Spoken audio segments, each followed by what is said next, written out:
Hello friends, and welcome once more to your weekly Angel Oracle card reading with me, Daniel, Advanced Angel Cards. This reading is for the week of March 23rd, 2015. Our numerology reading for this week is number 9, Completion.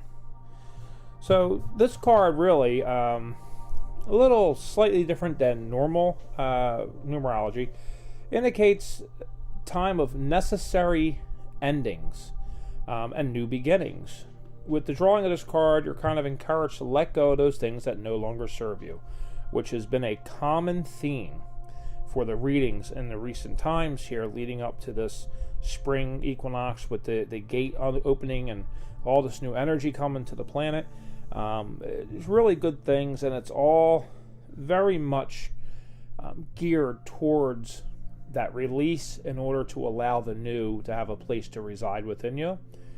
So for the purpose of this week's reading, the vibration they are trying to convey is the end of a cycle, which for some may be perceived as a bad thing, but it's truly not. It is allowing you to then begin a new, better cycle in your life. Now moving on, our angel number for this week is 920. Now for those of you who do not know, when I draw my 3 angel tarot cards, I set the intention that the numbers they give me will dictate the angel number, and then I'll reduce those numbers to give us our numerology number. So the rule is, if a major arcana card comes out, we stop right there. So this week's reading, the second card was 20, card number 20. So it started out with a 9 and then it was a 20, so we don't count that last card. So for angel purposes, our number is 920. For numerology purposes, I take all the numbers that come out. So that's the difference. That's why this isn't master number 11 as it was last week. In this case, it is 9 because the follow-up 8 card makes that, or 7 card makes that 18, which breaks down to 9. Just so there's some clarity there in case this confused anyone. But moving forward, our angel number, which should be a similar vibration to our numerology number, we see number 920. Move forward confidently with your career dreams as God is guiding you safely through this passage. So again, it's that transition. Right now, we're in a lot of motion, and it's forward motion, which is good things. It can be scary because sometimes it's letting go of the old is scary for us. A lot of us are not good with change. So that motion forward, though, is imperative to our growth, not only as human beings and our advancement in our human life, but as spiritual beings and our advancement in our spiritual life. So, let these moves happen, as the card says, confidently, and begin that transition to take advantage of these new beginnings. Now our first card for the week is the 9 of Water, as portrayed here by Doreen Virtue in this painting. And the funny thing is, there's been a lot of redundancy in my readings of late because this is the message they're bringing across. Now there is a special fan out there who routinely watches my videos, like many of you do, and I had the pleasure of giving her a private reading recently. And it's funny because this card came up for her, and all these messages keep repeating themselves about new beginnings, about transitions, and some of these transitions are challenging to us. Even when it seems like we're getting our way, or as this card says, our dreams are coming true, it may not be in the way that we originally defined it. And that's the key, is not to define the things you're trying to manifest or the opportunities you're trying to achieve, because it's in the definition. If we have a specific idea of what it is supposed to look like, there's that word suppose, it's a tricky word. How something is supposed to look like is how we can end up missing the opportunity when it comes, or not being completely satisfied with it once it gets here because it didn't meet the expectation you had set forward. An expectation will always lead to disappointment. So the card reads, your wish comes true, concerns fade away, a love of life. When we reside in our joy, And when we accept the gifts that we are being given by our higher self and our universal self, and what we define as God, however you envision that, as we accept and are in receiving of these things, we resonate on a frequency of love. And I find myself saying this a lot, and it can be no other way. I find myself saying a lot because that is how my channelings have been coming through so strongly. They keep insisting with that terminology because it can be no other way.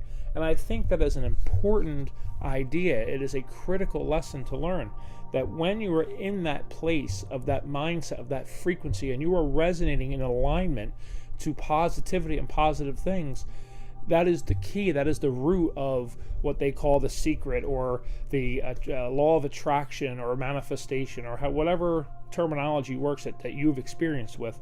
It really is all about resonating with a high frequency, and that only other high frequency things can come into your being. So that is what they mean when they say it can be no other way. If you are in a positive vibration and you are resilient in that positive vibration, only things of a positive vibration will resonate with you and be attracted to you and stick with you. It is in this resonation, it is in this vibration, this alignment, this attunement, if you will, that you can achieve that your wishes do come true, and that you do grow a love for life instead of that frustration of having to get up and go to that job that you hate every day. And it is a difficult and a challenging transition to make, to begin working in what you love, because we unfortunately do live in a material-based world, and we do have to pay our rent and pay our mortgage and pay our bills. But that's where you have to have faith in the plan, and faith that you'll be provided for through friends and family and newfound opportunities. But it is a scary transition. It's a scary change to make. But in this time of new beginnings, if you were ever going to take that leap of faith and make that scary move, right now is the time to do it. The energy is ripe. It is exactly where you need to be. They are urging you all to go forward and take those leaps of faith. And now more than ever, are they more likely to prove beneficial for you. So next up, we have Major Arcana number 20, Renewal, as portrayed by Archangel Jeremiel, or Jeremiel, depending on how you pronounce it. And this card tells us, review and evaluate a favorable assessment of the facts. Time to move in a new direction. They are pounding this message every card, every reading, every week. They're urging us to be active in seeking out our soul purpose, our life purpose, why we are here on this planet at this point in time in our linear history, and why it's so important and why it's so relevant. And this is all stuff that they've been channeling through me for the book, which I just find completely amazing, the process that's happening here with that.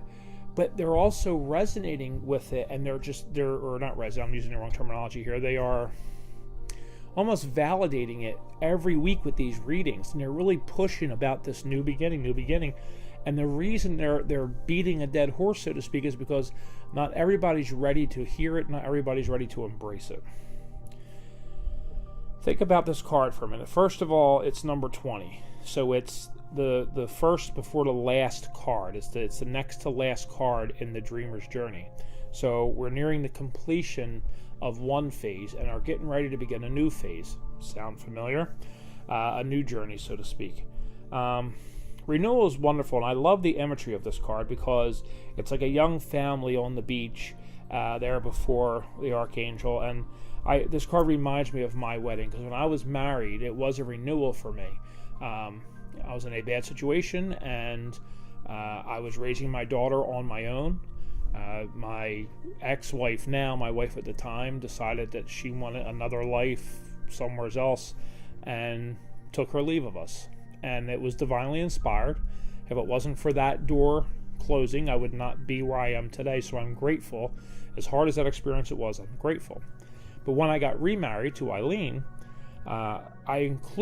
we included my daughter into the ceremony, because we weren't only taking these vows as a couple, but we were blending as a family. And Eileen was taking on the role of mother to my child. And whenever I see this, I always think about our wedding and how we took those vows with my daughter, with our daughter, and included her. And it really is about a new direction. All three of our lives really took a new direction that day. And we're all better for it. I can't even put words to it. I paused for a moment to see if they wanted to come in and just speak. They're not really ready to do so just yet. I think they want me to get through the reading. But it really is about reviewing and thinking back. And this was also in the book, what a miracle it is that you're here right now. You think about all the things for thousands of years that had to happen to put your parents where they were to meet in order to give birth to you. If you think about it, some of you out there have probably really incredible stories of how it was so unlikely that your two parents would have ever met, or your grandparents or your great-parents should have ever met. And the horrible things that happened for my wife, unfortunately, was the Holocaust. If it wasn't for two separate families being captured separately and slaughtered separately, and the one gentleman and the one woman of those two families escaping and meeting in the woods of Poland 5 years later, my father-in-law wouldn't be here, hence my wife wouldn't be here. So it's really bizarre when you start to evaluate what a miracle it is that you're even here. You then have to think to yourself, wow, so why am I so important that all this had to happen for me to be here? And that is where I feel the review and evaluate comes into play, to prepare you and make you understand how critical this new beginning is for you, for all of us. It is embracing the truth of this new beginning is so critical for you to accept your role on this planet of service. And again, I reiterate, that does not mean you have to go out and start preaching or start a YouTube channel or get the 25 certifications that Hay House offers. It's merely about being an anchor for this energy, and that's not my terminology. That's Matt Kahn, a gentleman my wife listens to, but it resonates with me.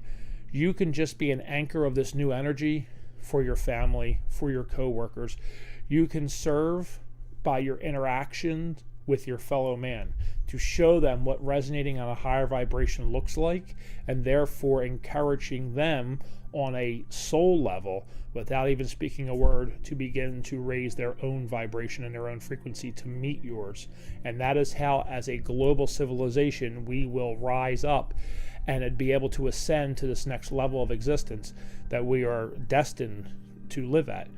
It's almost as if we are playing catch up to the rest of the universe, because there are other civilizations that exist out there in complete peace, without a monetary based system, without need for government sanctions and things. And I can only imagine that it's a beautiful life in these places. So the strong message coming through, and it's major arcana, so that's like major change. The minor arcana, the suits, the cups, the water, or the earth, the air, the fire, which is, cups, swords, wands, that's all day-to-day stuff. When you see major arcana cards addressing you, that's about life-changing stuff. And this really is about changing our lives. So now we move to the Seven of Fire. And also, for those of you who don't watch on a weekly basis, may also be a little confused about the readings. Before, we used to do timetables of the first half of the week, the second half of the week, and then the weekend. I removed those timetables because a lot of my viewers were responding to me that they're kind of getting all these things happening at once. And certainly one person's time frame will inevitably not be another person's time frame. So I do this reading still with the 3 cards, but it's sort of like the transitions and the vibrations of the week. However they may fit into your life and your schedule is up to you. So moving on now, we see Seven of Fire. This is another good card that I like to see, but it's a tricky card for some people to interpret. Defend your beliefs and decisions, stand your ground, choose your battles wisely. As we're through and moving into these transitions, you inevitably will face challenges. You will face pushback. as the things you are releasing and the people and relationships that no longer serve you are trying to be released, there may be some struggle, there may be conflict. So this is where you have to be true to yourself. You have to live as an expression of your authentic self, your soul self, and set boundaries, but then lovingly enforce those boundaries. And this, again, these cards come up. I actually drew these cards before we went and taught a class today. I'm just now getting around to recording the audio for it.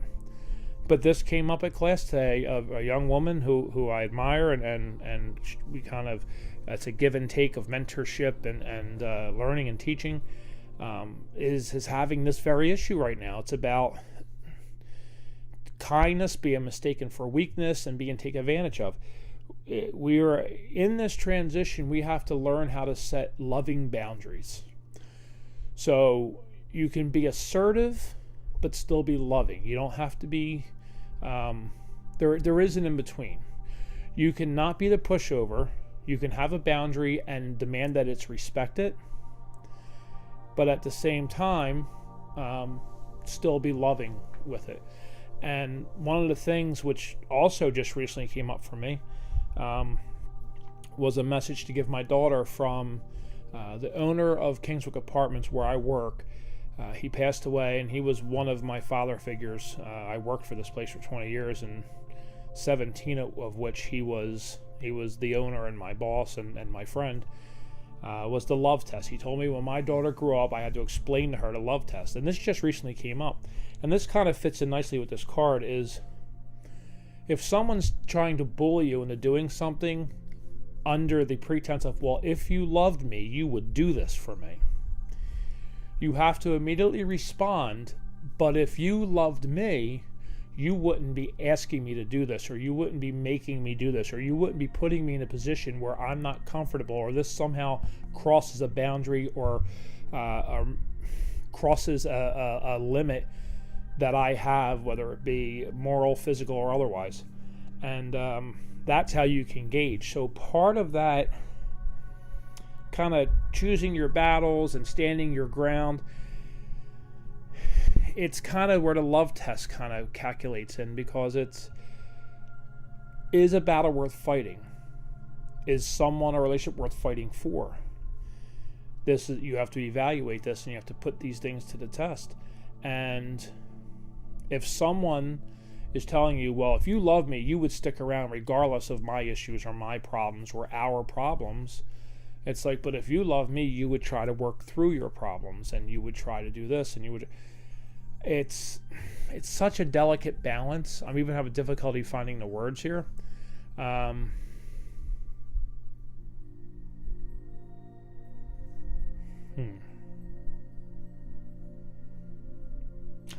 pausing again. I'm trying to see if they want to come in. It feels like there's an energy. The energy's there, and they want to kind of come in, but I think my energy's a little off kilter from the class today. But so anyway, it's about standing your ground. It's about coming up with what is your truth, your true truth, not who you have to be or how you have to act to fit in or be accepted. It's what is your true truth, and then standing your ground. And you stand your ground, but choose your battles wisely, because there's some battles that'll make your road even more bumpy as you transition. And then there's battles that are going to set those boundaries firm, and people will respect them in the future. And it's very tough to tell which is going to be which. So that's where the advice comes in, to choose your battles wisely.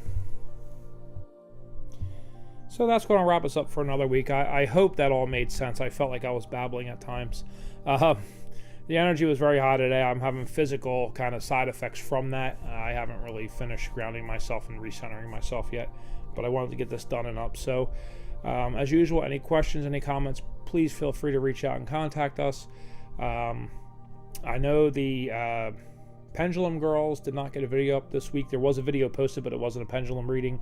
They're going to try to get back on track with that this coming week, and maybe pre-record a couple just to get them up, because everyone's schedule is kind of running different right now. But thank you again, as always. I value all of your love and all the opinions and all the comments that you send over and likes to the video. I treasure every one of them. I'm honored to be able to do this for you all and to be of service in this way. But again, don't feel like if you're not doing this that you're not being of service. You're being of service just by being your true self and by emanating love and joy to all those around you. And never forget that. You're a rock star, no different than anybody else. Have a blessed week. I love you all. Goodbye.